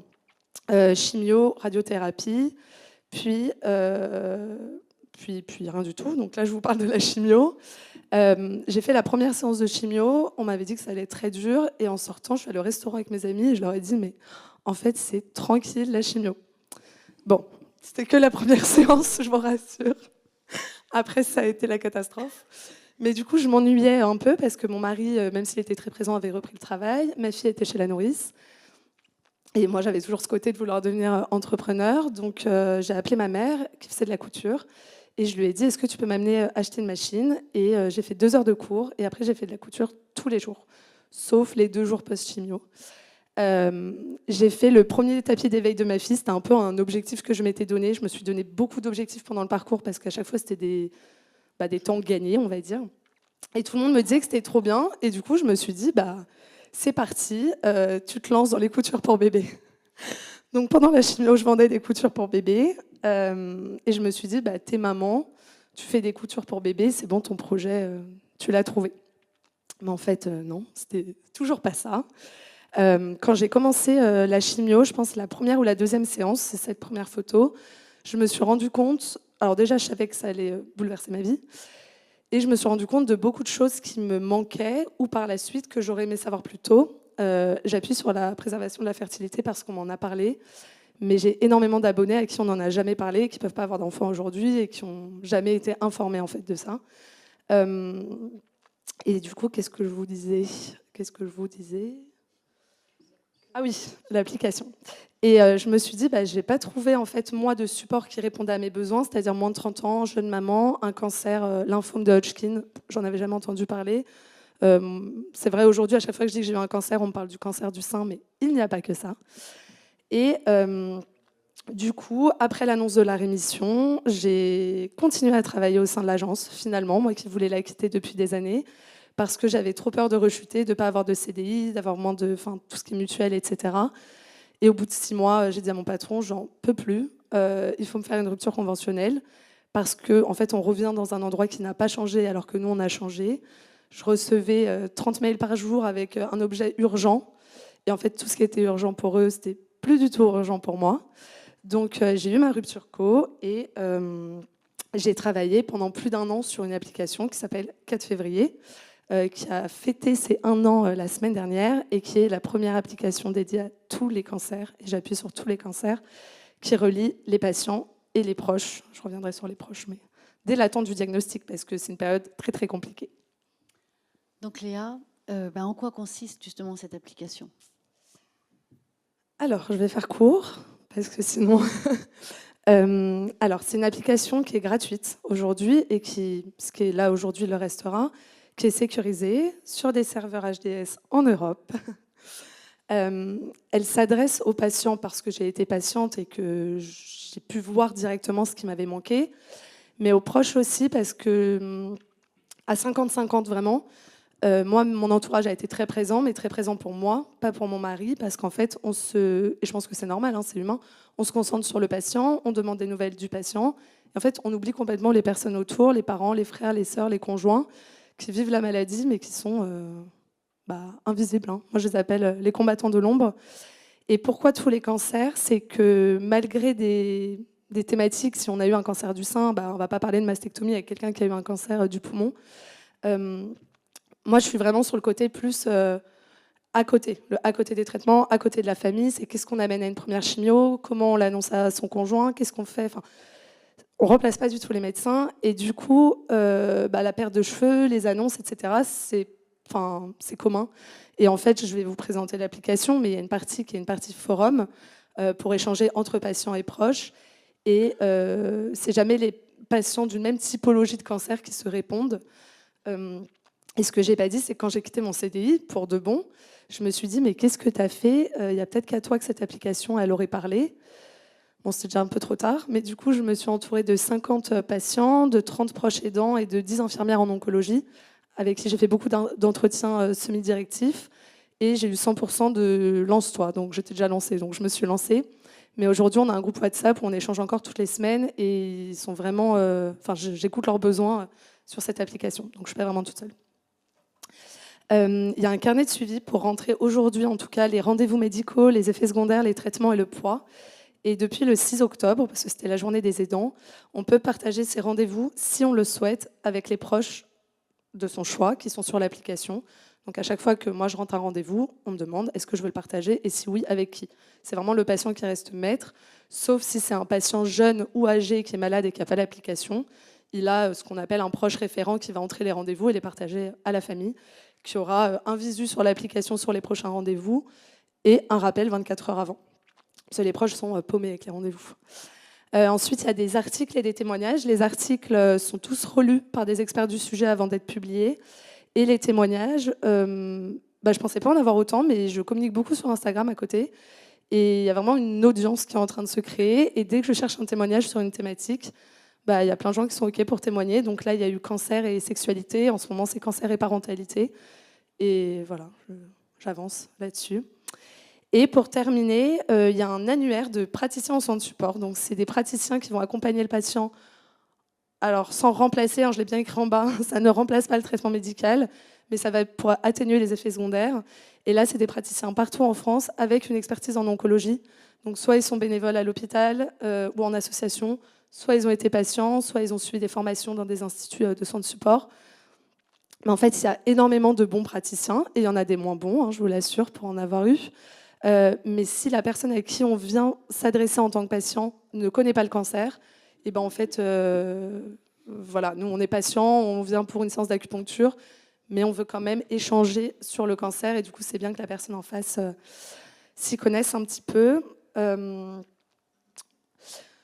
Aujourd'hui, pourquoi je suis revenue sur tout ce parcours? Alors là, c'est un tatouage que j'ai fait le 4 février 2023 pour fêter les 1 an de l'annonce. C'est bizarre de fêter les 1 an de l'annonce, mais entre patients, on fait des trucs comme ça, un peu bizarres. Derrière les nuages, il y a le soleil. C'est quelque chose que j'essaye de garder aujourd'hui, mais pour tout, pas seulement avec la maladie. Parce qu'en fait, si vous voyez, depuis que j'ai 18 ans, je voulais être dans l'entrepreneuriat. Je pense que j'ai jamais sauté le pas parce que déjà, vendre des dessous de verre en macramé, c'est pas fou en vrai. Mais il n'y a jamais eu en fait quelque chose de plus fort que de garder un CDI. Et c'est quand je suis tombée malade que je me suis dit, mais en fait, si tu le fais pas maintenant, tu seras toujours dans l'agence quand tu auras 60 ans. Et si une maladie ne t'a pas ouvert les yeux un peu sur ce que tu veux faire, ça va pas fonctionner. Et je pense qu'aujourd'hui, beaucoup de personnes ont des projets sans être malades. Que ce soit des voyages, changer de travail, je ne vous pousse pas à changer de travail, recontacter des personnes qu'on n'a pas vues depuis longtemps. Et en fait, on se cherche toujours des excuses, on écoute toujours ses peurs ou les peurs de l'entourage, surtout. Et en fait, c'est des périodes qui sont compliquées, mais il y aura toujours quelque part derrière un petit rayon de soleil. Donc je vous invite à vous écouter et à me suivre si vous le souhaitez sur Instagram et à parler de l'application à des patients, à des proches. Voilà. Merci Léa. C'était parfait. C'était même c'est vraiment très bien. Alors je sais pas, on a commencé en retard et en fait on est à l'heure. Alors c'est formidable. Et là donc on va laisser la place à vos questions. Est-ce qu'il y a des questions? Alors des questions de la salle. Est-ce qu'il y a des questions aussi qui ont été posées sur Internet, enfin, dans le cadre du chat? Bon.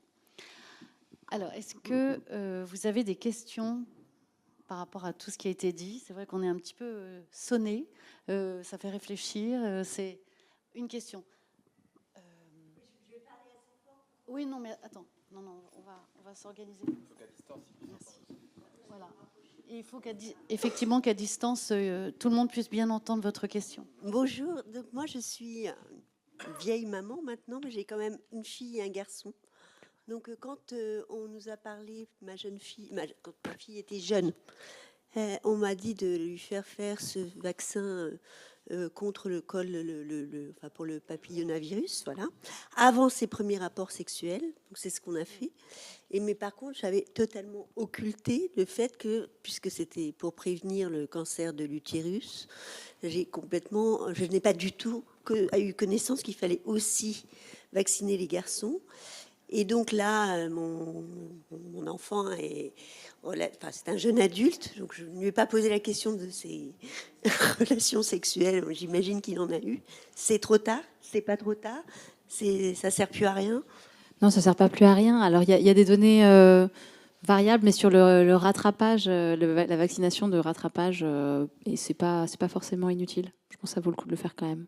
Au pire, c'est un coup d'épée dans l'eau, mais c'est peut-être. Oui. Alors, moi, je raconte mon histoire. Moi, ma mère, elle était dans votre situation à vous. Et je me souviens qu'elle m'a dit, écoute, je ne veux pas savoir ta vie, etc. Mais fais-le, au pire, rien. Voilà. Et je l'ai fait. Je ne vous raconte pas ma vie, mais...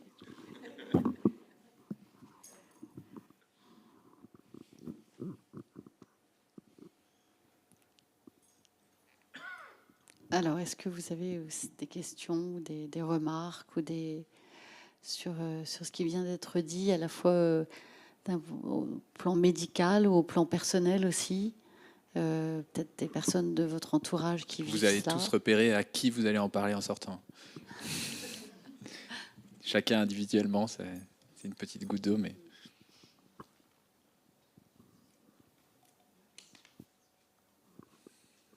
On a été clair alors? Moi aussi, j'avais une question, docteur Lebac. C'était plus une question vous avez parlé des paillettes, notamment qu'il fallait mettre donc pour les hommes, et vous dites qu'il faut effectivement le faire avant l'ablation du testicule. Mais est-ce qu'il y a des études un peu éthiques qui ont été faites sur cette question? Parce que j'imagine qu'il y a des personnes qui veulent le faire ou qui ne veulent pas le faire parce que ça heurte peut-être leurs convictions. Comment ça se passe? Est-ce qu'il y a vraiment une étude sérieuse ou une analyse sérieuse de toutes ces questions qui peuvent se poser sur ce côté finalement artificiel? C'est pas contre nature, mais disons qu'on aide la nature. Voilà. Oui, en fait, nous, notre devoir, c'est de le proposer, et ensuite, ils ont une consultation avec un médecin biologiste pour dire qu'est-ce qu'on va faire avec ces paillettes. Est-ce qu'on va vous aider à concevoir des enfants? Mais je pense que c'est rentré quand même dans les mœurs aujourd'hui d'aider à concevoir, et on peut concevoir de manière naturelle, même en plein parcours PMA. Il y a beaucoup de problèmes de fertilité aujourd'hui. Les gens conçoivent plus tard, et c'est pour ça que la préservation des ovocytes avant 35 ans, la préservation de fertilité dès qu'on a quelque chose. Moi, dès que je fais une chirurgie, même bénigne, au niveau du scrotum, j'encourage la personne à aller faire une préservation de fertilité. Et finalement, c'est une main tendue qu'on leur donne parce qu'ils n'ont peut-être pas rencontré la future maman ou le futur papa. Mais ils savent que dans le futur, s'il y a un problème, au moins, ils peuvent concevoir de cette manière-là. Mais c'est vrai que dans certaines communautés, dans certaines religions, c'est pas du tout passé, et ça peut pas être le cas, mais c'est notre devoir de le proposer tout de même.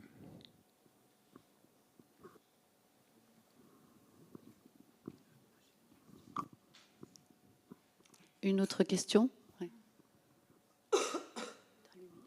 Je sais pas. Ah oui, vous m'entendez.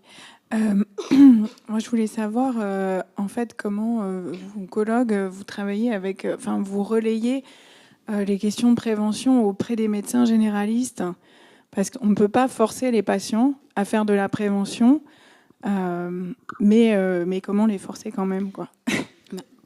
Individuellement, en consultation, c'est vrai qu'à titre personnel, moi, j'en parle tous les patients qui sont en consultation de surveillance. Je leur parle des dépistages des autres cancers. Donc c'est vrai que je me substitue un peu aux médecins généralistes. Dès qu'ils ont terminé leur traitement, je leur dis « Ah oui, le côlon, ah, et le machin », ça je fais.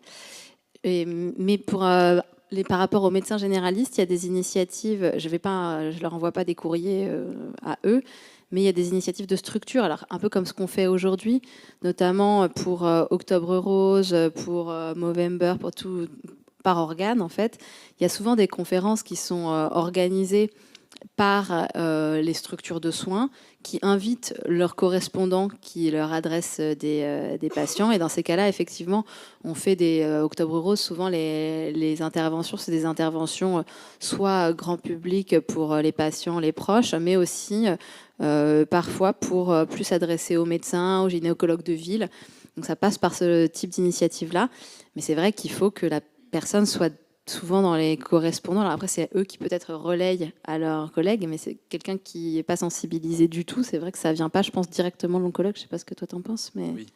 En fait, il y a aussi le fait que les médecins généralistes projettent leurs propres problèmes personnels et leurs convictions personnelles. Ils se disent, je ne veux pas qu'il y ait de surtraitement, et donc je ne fais pas de dépistage du PSA. Et c'est à l'occasion souvent d'un remplaçant.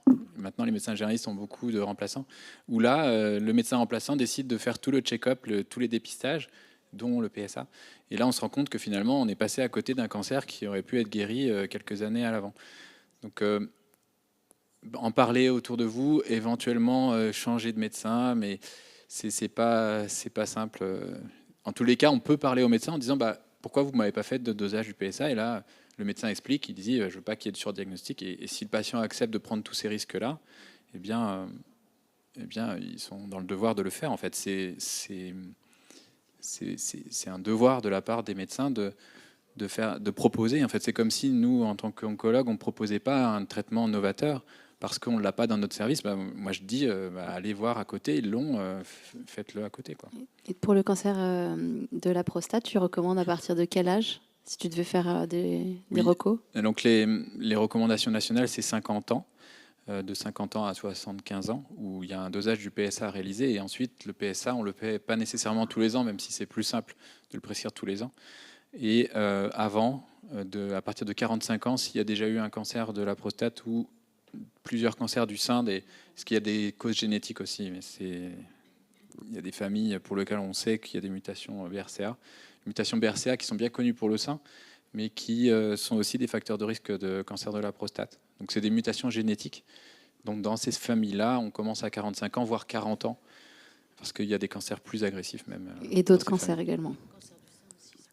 Oui, mais c'est le même gène dont il parle. Effectivement, le gène BRCA, ça augmente le risque de cancer du sein, mais surtout BRCA2 spécifiquement. Pour la prostate, la prostate aussi, le mélanome, l'ovaire. entre autres. Et pour revenir sur les médecins généralistes, je pense qu'il y a aussi une question de génération, parce que les médecins plus âgés, de tous les retours que j'ai eus, ils sont un peu comme le mien, tout va bien, c'est un petit rhume, et puis même quand je lui dis qu'il y a quelque chose, il a bon voilà. Mais par contre, les médecins jeunes, je trouve qu'ils sont plus sensibilisés, enfin, ils savent qu'il y a de plus en plus de cancer chez les jeunes, et quand on dit on sent une boule dans le sein, ils vont pas dire c'est rien, ils vont peut-être plus pousser à faire une écho. Les examens de radiologie maintenant sont de plus en plus disponibles. Et pour ce qui est de la prostate, avant il y avait 3 séquences à faire et ça durait très longtemps. Maintenant ils vont être plus simplifiés, donc l'accès à l'IRM aussi. Et on a l'avantage d'être en région parisienne où l'accès à l'imagerie est très simple. En province, parfois ils attendent 6 mois avant de pouvoir avoir une IRM. Donc c'est pas les mêmes problématiques. En région parisienne, on ne devrait pas avoir ce problème-là. Il y a une question qui a été posée. Ah, vas-y. J'ai une question pour Léa. En tout cas, merci beaucoup pour votre témoignage. C'est très émouvant et courageux. Mais justement, j'ai une question concernant votre morale. Parce que vous avez raconté votre parcours. Voilà, comment vous avez décidé d'avancer, en fait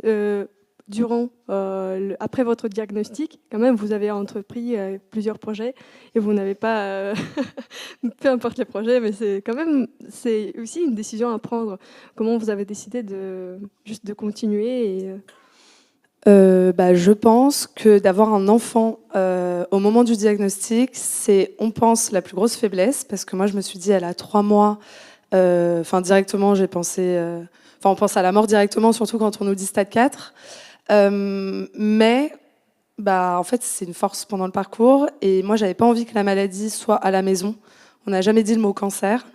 Par contre, j'ai une amie psy qui m'avait dit les enfants, c'est des éponges. Même à 3 mois, il faut que tu lui parles, que voilà, du fait que tu es triste, que tu es stressé, etc. Mais j'ai jamais prononcé le mot cancer. 2 jours après les chimios, j'étais vraiment dans la chambre. Mais elle était petite, donc elle n'a pas remarqué. Mais sinon, après, je me mettais vraiment un coup de pied aux fesses à me dire tu sors, tu vas faire des balades, tu vas voir les amis, tu vas... Je voulais pas en fait que ça empiète sur ma vie habituelle. Je suis plutôt dynamique, assez solaire, etc. Et je voulais pas... Mais après, ça, c'est vraiment propre à chacun. Et on dit toujours, mais super, le moral, garde le moral, ça va aller. Alors, de ce qu'on dit, c'est quand même une grande partie des traitements, parce que quand on s'avoue vaincu, j'imagine que, on n'a pas la même réception au traitement. Mais moi, j'ai beaucoup d'utilisatrices qui sont décédées, notamment cette année, et elles avaient un moral de fou, quoi. Donc, c'est pas parce que... Il y a beaucoup ce champ lexical aussi de la guerre, de dire tu vas gagner, tu pars au combat, etc. Les patients détestent ça, faut le savoir, à part certains. Mais en fait, c'est pas parce qu'on décède ou autre qu'on s'est pas battu, qu'on n'a pas eu le moral, qu'on n'a pas gagné. C'est juste qu'on... Enfin, voilà, donc il y a tout aussi un champ lexical autour de la maladie quand on n'est pas malade soi-même, quand on est aidant ou même collègue de travail et autres, où on ne sait pas toujours quoi dire, on ne sait pas toujours quoi faire. Et moi, je travaille pas mal là-dessus sur Instagram, des posts on ne dit pas, on dit plutôt, qui ont l'air d'aider les gens, et de sensibiliser toujours de manière ludique et créative. Je ne vais pas juste faire un atelier où je vais donner des éléments que je n'ai pas forcément parce que je ne suis pas médecin. Mais pour vous donner un exemple, j'ai fait un grand tableau à la main parce que je m'ennuyais, avec tous les rubans qui existent pour chaque type de cancer. Et en fait, les gens connaissent uniquement le ruban rose pour le cancer du sein, un peu plus maintenant le ruban bleu. Mais le jaune, le orange, le vert, le zébré, etc., ils ne les connaissent pas. Et donc, je vais dans la rue et ils scratchent, en fait. Et c'est une manière de leur apprendre des choses, mais de manière toujours pas dans le pathos. Et c'est ça depuis le diagnostic, en fait. Merci. Il me semble que ça pourrait être intéressant aussi pour le vocabulaire, pas seulement pour les proches, mais aussi pour les médecins. Parce que je pense qu'on dit beaucoup d'âneries. Ça va aller. Non, mais par exemple, il y a tellement de choses qu'on dit et on ne se rend pas compte. En plus, je pense qu'en tant que ce soit le chirurgien, l'oncologue, etc., on a souvent un impact hyper important et au-delà de ce qu'on imagine sur les patients. Moi, je me rends compte parfois que j'ai dit des choses qu'on me redit ou des gens qui sont agrippés à moi alors que j'ai pas... Enfin, c'est des réactions vraiment hyper fortes, des relations hyper fortes et on peut vraiment... je pense, améliorer les choses, tout comme les dégrader de manière très forte en utilisant les mauvais termes. Alors, il ne faut pas mentir aux gens, mais néanmoins, il faut... former en fait ou sensibiliser mieux? Bah oui, j'essaye. Enfin, j'essaye d'aller sur cette voie, mais pour 2 exemples pour les médecins. Quand j'ai eu le premier diagnostic avec mon père dans la clinique du 16e, en fait, moi, je voulais juste lui demander si j'allais mourir. J'arrivais pas à poser la question. Donc, mon père l'a bien compris. Et il a dit, ma fille essaye de vous demander si elle va s'en sortir. Et il m'a répondu, et il s'en souvient pas forcément, mais il m'a dit, vous savez, de toute façon, quand on meurt, on s'en rend pas compte. Et ça, comment vous dire qu'encore aujourd'hui, j'y pense et je me dis, lui, il a dû dire ça en fait pour me rassurer. Enfin, je sais pas pourquoi il m'a dit ça d'ailleurs. La main de mon père, autant vous dire que... Mais ça, et à l'inverse, après, j'ai été suivie à Gustave Roussy avec un hématologue incroyable. Et quand à l'annonce de la rémission, il m'a annoncé qu'il quittait Gustave Roussy, bah, j'ai pleuré. Et il a dû dire, mais... Enfin, ça a dû avec d'autres patients, mais en fait, c'est des piliers, vraiment, c'est des piliers, quoi. Donc voilà.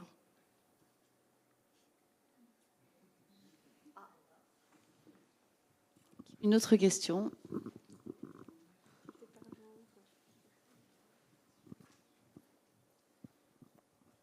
Bonjour. Moi, je voulais juste savoir avec le Covid et la perte de chance qu'il y a eu avec ce confinement, où on en est aujourd'hui. Est-ce que ce retard par rapport au dépistage va pouvoir être comblé ou pas? Et une deuxième question. Je suis à Marseille. Est-ce que j'aurai le même traitement que la dame qui est à Lille, que le monsieur qui est à Bordeaux ou voilà. Est-ce que je peux aller où je veux? Et est-ce que j'aurai les mêmes chances? Sur le Covid, en effet, il y a eu beaucoup de retard au diagnostic et on a vu pendant les 2 ans qui ont suivi, moi personnellement, des stades plus localement avancés, voire des stades métastatiques qui auraient dû être diagnostiqués 2 ans plus tôt. Il y a eu moins de dépistage pendant toute cette période-là, beaucoup, même pas eu de coloscopie, je crois, ils ont arrêté. Je pense que ça a été gommé désormais. Voilà, maintenant on a rattrapé les choses. Ouais. Ceux qui devaient mourir sont morts. Et pour répondre à votre question sur les traitements, alors forcément, il n'y a pas toujours les mêmes choses aux mêmes endroits, mais alors il y a des traitements qui sont très standardisés pour certaines pathologies. Par exemple, un cancer du sein hormonodépendant chez une femme de 65 ans. Je pense, j'ose espérer que le traitement est le même à Marseille qu'à Paris ou à Lille. Après, pour des pathologies plus rares ou certains stades ou des patients qui sont en échappement thérapeutique, etc., il n'y a pas toujours effectivement les mêmes choses. Je pense qu'il ne faut pas hésiter à éventuellement, en tant que patient ou proche, à demander un second avis sans que ça soit au détriment de la prise en charge. Il ne faut pas non plus multiplier les choses et pas être traité, parce qu'on voit parfois il y a une errance diagnostique et thérapeutique. Il y a certaines personnes aussi, tant qu'on ne leur donne pas la réponse qu'ils attendent, multiplient les avis jusqu'à ce que quelqu'un accepte de leur faire un traitement qui n'est pas forcément le bon, mais parce que ça répond à leurs attentes. Donc ça, il faut faire attention. Mais ce n'est pas la majorité des cas. Il faut toujours demander un second avis pour ces pathologies. Et pour les choses rares, effectivement, pour les choses moins rares, après on fait comme on veut. Et après, je pense qu'il faut vraiment que les médecins, eux, soient en communication les uns avec les autres. Et l'humilité de dire quand c'est pas leur domaine, quand c'est pas leur domaine d'expertise, qu'ils n'hésitent pas à adresser les patients ou les patientes. C'est hyper important. Il n'y a pas toujours besoin, mais quand c'est nécessaire, il faut le faire. Et après, maintenant, il y a plein de... Il y a des plateformes qui permettent de savoir aussi s'il y a des essais thérapeutiques pour les patients. Donc, je pense notamment à un système qui s'appelle... Bon, après, on peut aller sur Internet, mais il y a une application qui s'appelle Clinéo. Je ne sais pas si toi, tu utilises ça parfois. Ça a été développé par un oncologue. Et en fait, on met... Tu connais? Ouais. Et en fait, on met la pathologie dans l'application. Donc, c'est à l'usage des médecins, mais également des patients qui peuvent s'en servir avec des modalités un tout petit peu différentes. Et dans ces cas-là, on met les critères. Donc, cancer du sein, récepteur hormonopositif, traité par chimiothérapie, tatati tatata. Y a-t-il des essais thérapeutiques, des traitements innovants qui existent? Et vous avez tout l'arsenal des essais ouverts en France, ou en tout cas l'immense majorité. Ils sont en train de se développer dans toutes les localisations. C'est assez bien fait.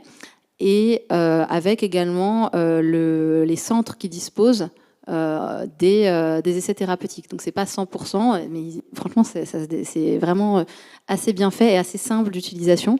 Moi, je m'en sers de temps en temps pour mes patients, mes patientes, si besoin. Donc, les essais thérapeutiques, c'est avoir accès à un nouveau traitement qui sera sur le marché dans 10 ans. Mais on ne sait pas s'il va fonctionner. On a beaucoup de données qui nous permettent de dire que ça va fonctionner, mais c'est une vraie opportunité pour les patients et puis pour la suite, en fait, pour les autres patients qui vont venir. Mais en général, les gens qui sont traités dans des CHU ou des centres de lutte contre le cancer, ils sont tous traités dans le cadre d'un essai thérapeutique. C'est pas le cas, en effet, dans des Après, dans les centres structures plus petits, privées, mais... moi, je travaille beaucoup en clinique et c'est vrai qu'il y a plein de patients qui sont pas dans, des patientes qui ne sont pas dans des essais. Après, encore une fois, ça dépend du cancer et de s'il y a des essais disponibles et aussi de l'importance du bénéfice qu'on peut attendre d'un traitement innovant. Parfois, il y a des choses qui vont apporter un petit bénéfice. On n'a pas forcément intérêt à mettre tous les patients dans les essais, le maximum, mais ça, on tient aussi compte de là où le patient ou la patiente va être pris en charge, de ce qu'on peut déjà offrir en termes de thérapeutique, etc. Oui, le plus souvent, dans la majorité des pathologies, le traitement standard, c'est le meilleur traitement actuellement et il est peut-être meilleur que le traitement en essai. Et parfois, les bras comparateurs sont moins bons que le standard. On va prendre une dernière question. Elena, oui, ou là.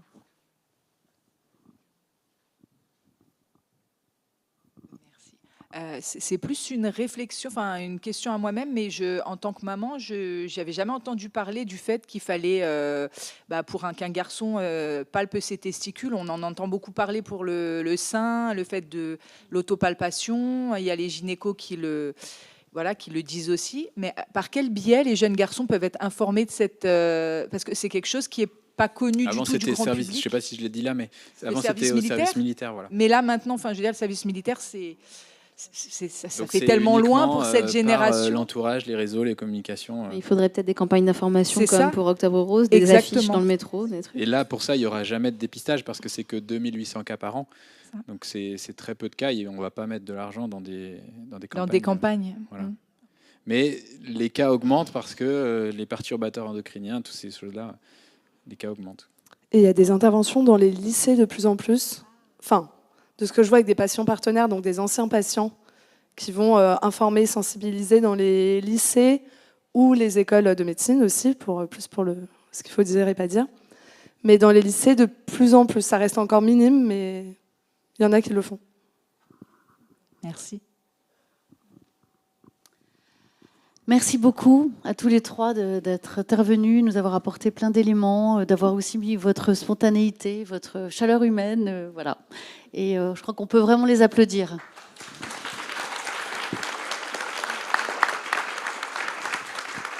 Vous pourrez retrouver donc l'enregistrement de cette conférence en ligne sur l'intranet et le partager aussi avec des personnes qui pourraient être vraiment intéressées par tout ce qui a été dit. Donc n'hésitez pas à en parler autour de vous. À bientôt.